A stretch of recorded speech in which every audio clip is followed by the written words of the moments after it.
bookish. Hey guys, what's up? It's Sarah. No, that's not how my intro goes. Hello and welcome back to BookMonsters11. I am Sarah. I'm one half of BookMonsters11 here on YouTube.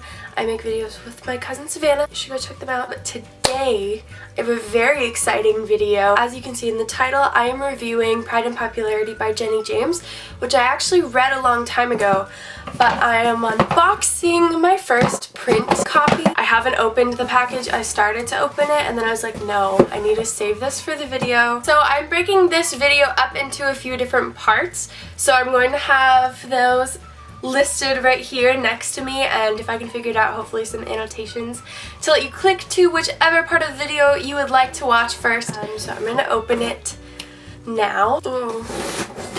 Can probably just rip it from here. I was afraid this wouldn't be the book and it would be like, oh, they're beautiful. But I was afraid it would be like a different package. Yes! Okay, I got 2 of them. I'm planning to get, they're beautiful.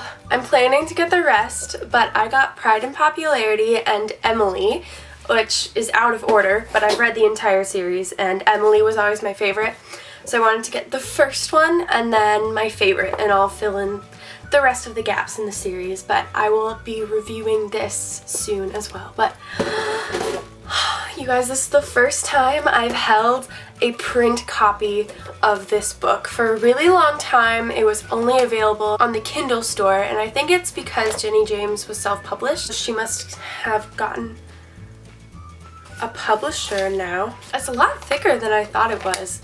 Most of these books I read in like a day.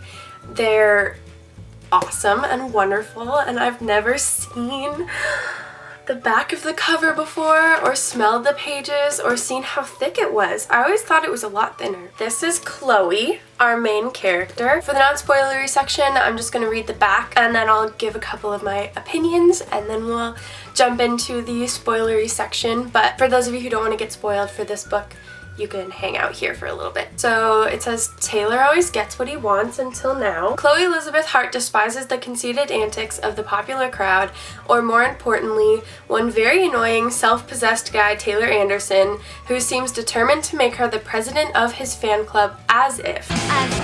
Every girl in the whole city of Farmington, New Mexico is in love with him, but he seems to be only interested in Chloe. This modern high school adaptation of Pride and Prejudice is a battle of wits as Chloe desperately tries to remain the only girl who can avoid the inevitable falling for Taylor. So obviously it's very much like a romance, contemporary type of book. If that's not your thing, you might not like it, but it's really good. So what this series is called the Jane Austen Diaries, and each book is a modern twist on a Jane Austen book. So this is the counterpart kind of to Pride and Prejudice. What I love about this series is that each book is a different story, but the characters are all related to each other somehow. So there are some siblings, some friends, some cousins,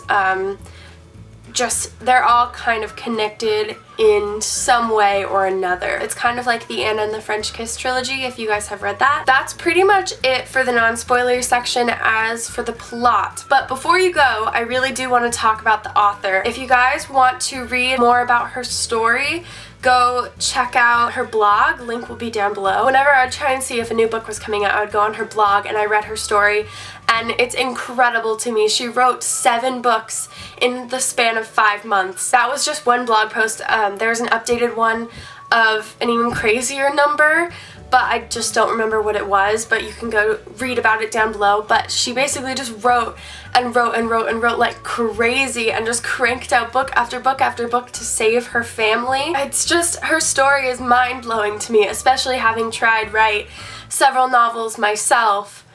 The fact that she was able to write 7 in 5 months is crazy.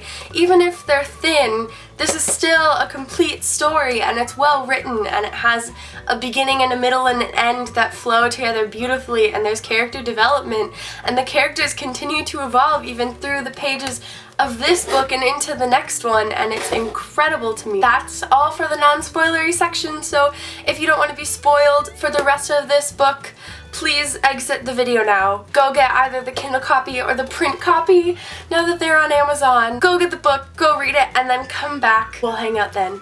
Bye!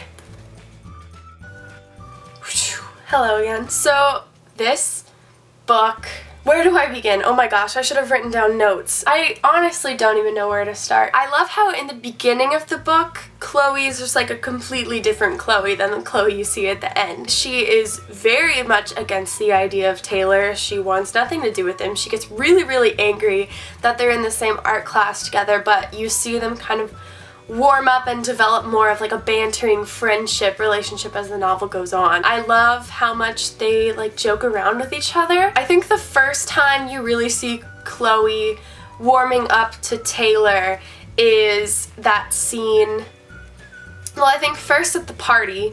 That's something that she, like, some of the walls definitely start to come down at the Halloween party. But my favorite scene for when the Chloe walls come down is when she returns Georgia's dancing bag to Taylor's house and she's just completely, like, numbed and speechless.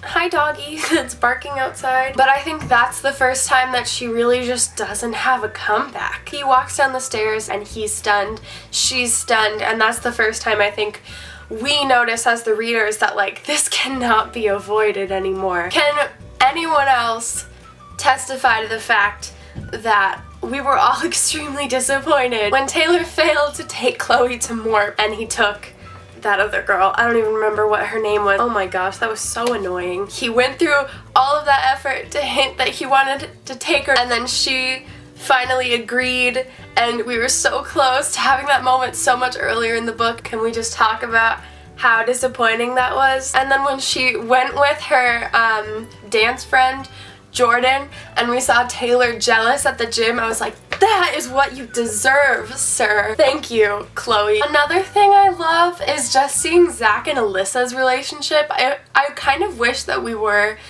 to get like a full book just on them, but everything that happens with like Chloe and Blake and Chloe and Taylor and even Cassidy and Blake, which I'll talk about in a second because oh boy. Zach and Alyssa are kind of just like the innocent little like middle school couple. Not even middle school couple, but that's all I can think of to describe it. They're just cute, little, like adorable. They have their ups and downs, but they're really like shy around each other. And then that scene at Valentine's Day, it might have been Valentine or it might have been Will You Go to Prom With Me?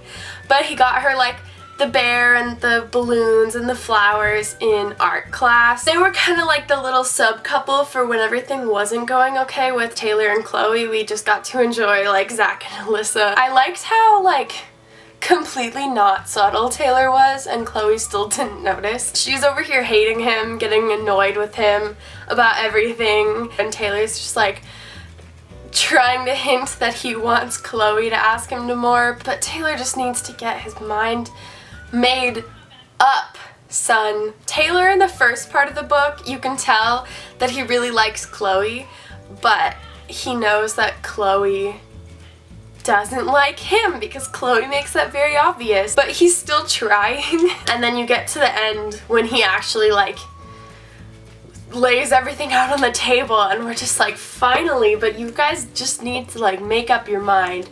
The whole time it was kind of like they're both boats passing each other in the night. Like they both had moments where they both would have said yes, but then they didn't take them. Like when Chloe asked him to Morp, but he thought it wasn't for real, but she was gonna go for real. It was like, nope, just kidding. Let's talk about things that I didn't like. I don't have any complaints about how this book was written. This is not a negative review. I'm just putting it out there right now because I honestly have nothing negative to say about this book. Things I didn't like with the characters. With any good book, you can't like everyone because you're not gonna like everyone in real life. So if you're liking every single character in a story, then they're not written like real people.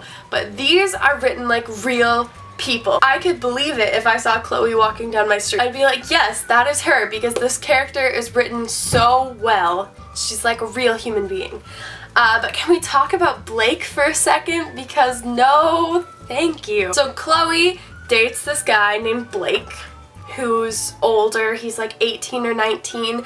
We find out that he's a total creep. First of all, he's just super arrogant. Like they're talking on the phone and she's talking about how awful her day was, and he's like, what, you missed me that bad? But then he makes that crack about her like not being 18 yet, and you're just like, excuse me? Who are you? And her being like jailbait, it was really annoying. Calm down, Blake. Then things aren't going so well with him and Chloe, they aren't talking.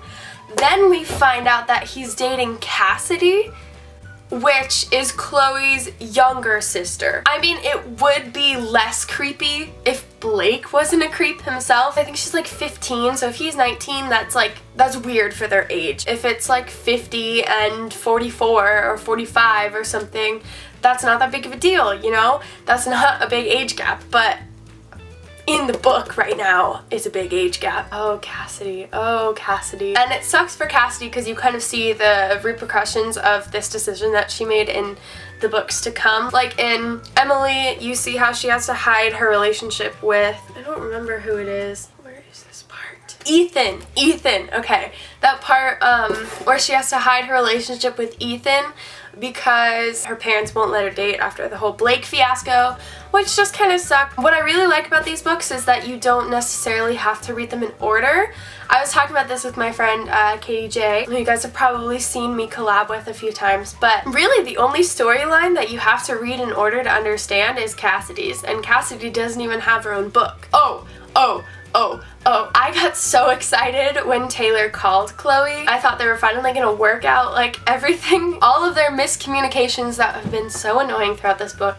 But then the triumphant moment when he tells Chloe that Cassidy's probably gone, when Chloe goes and beats up Blake. What I love about Chloe's character is she's so, how do I describe this? She has a good temper, I think. Like, she's not afraid to get mad when she knows that something is unjust or unfair, and she's not afraid to be angry about that, and like, she's not afraid to go after Blake herself. I think it's really cool to see a female main character not have to be like some warrior to fight the injustice. The purpose of Chloe's character is not to fight injustice, yet she's doing that just naturally, just because she's a very real world person, and she knows when something is unfair, and she's not afraid to go after whatever is making it unfair. And I think that's a really good role model for young girls especially, and just young kids in general, to have to look up to. We have a lot of like warrior-based role models for fighting injustice in the media. Like, you can look at Triss or Katniss or Harry Potter or even Neville Longbottom, you know? But we don't have a lot of real-world examples of that, and I think that Chloe's a really, really good one, which I appreciate. And then what I love about Taylor's character is just he's such a soulful kind of guy, and like he has a layer of compassion and understanding of people, and the ability to read people that you would never expect from a character like him. I've never read a book where the popular guy has ever been given such a good light. Most of the books you read teach you that popularity isn't important in a way where you see the popular main characters fall. You see that the head cheerleader break her leg, or you see the quarterback fail every class and get kicked off the football team, or you see them grow up and it turns out they peaked in high school or something, and joke's on them because now you're so much cooler. But in this story, the most popular guy in school is not public enemy number one. My camera is overheating, so I'm gonna go through this quickly. All of the characters have good morals, even if they aren't always nice to their friends. Like, it's a kind of a lesson, like, be nice to the people around you. Chloe definitely thinks that she hates Taylor, and they end up together at the end of the book. The writing style in this book, it's very lighthearted. It's witty, it's funny. The characters each have their own voice, which is really cool, because I think a lot of times it's hard to write different characters with unique voices because it's all just coming out of the author's voice. But Like I said, each character is written so lifelike. It's a happy story. If I think of anything else to say, I'll write it in the comment section below. And if you guys have read this book, or you plan to read it, or you read it because of this video, whatever, let me know your feedback either down in the comments, or you can send us feedback on Twitter or Instagram or Facebook or even Goodreads. Yeah, thank you guys for watching. This is my first book review. I'll get better at it, I promise, but I think it went pretty well. It's just me talking about a book that I absolutely love and adore. I definitely recommend it. I said before, but contemporary is not really my genre. I have a specific taste for contemporary, but this definitely sets my standards for contemporaries. I hope you guys enjoyed this review and unboxing. Don't forget to follow us. All of our social media links linked down below. Check out our last videos if you would like to, and don't forget to subscribe, because that would be awesome. I'll see you guys next time. Bye!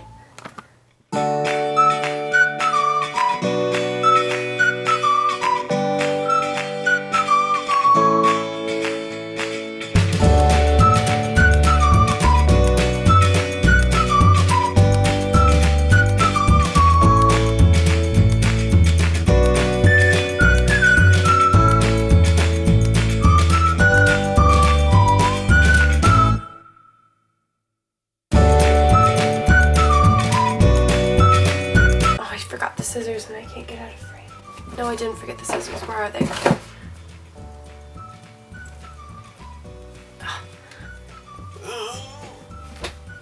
Okay, okay. I think this is where I was. I swear, if I'm not in focus. Please don't fall, camera.